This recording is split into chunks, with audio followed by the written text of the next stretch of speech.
and it is with great pleasure that we now share them with you. You have said we're not supposed to work for results. What are we supposed to work for?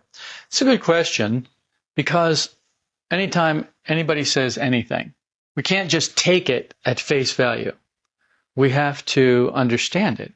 It has to fit into some kind of system. If we have some kind of system, well, I mean, we all do. We all have some system of life. Whether we're aware of what the system is or not, we have a system.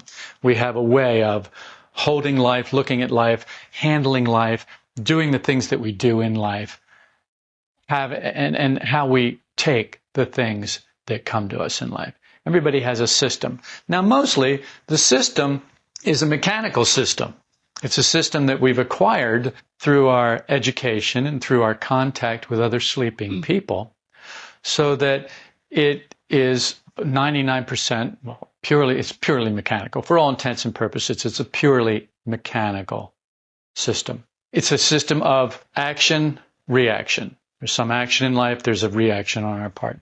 And so what happens when we come into this work is, the very first thing that happens is we take this work and we start to put it into our system. We don't change our system, we start to change the work according to our system. So one of the first things we come up with is, well, if we're not supposed to work for results, then why should we work? Which is a good question in our system. In our system, we do everything for results. In our system, we do everything for results, and the result is always the same thing. The result is always what I want. The result is always to get what I want. In this system, the work system, getting what you want has to change.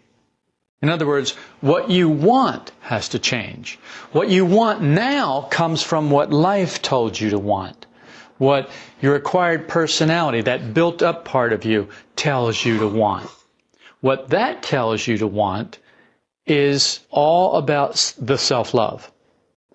But the work comes along and it says, well, now we're going to change that. And we're going to change that so the self-love doesn't take precedence, but instead, work eyes take precedence. Work ideas take precedence. So they become more important. So what you now want, as you divide now, there's this false personality, this acquired self that the world has built that wants what self-love wants. Now, there's this other self, this other part of you that is very weak and very small, but it's associated with the work. It wants to have something more than what self-love wants. It wants something outside of that. It doesn't really know what that is yet, but it wants it. So it's facing in a different direction, and that's all that it can be right now. What we're talking about is the direction that we face. We're not talking about being able to move in one direction or another direction. We're talking about being able to stay on the same spot that we're on and maybe turn our head a little bit and face in a different direction. That's what we are capable of doing at this point.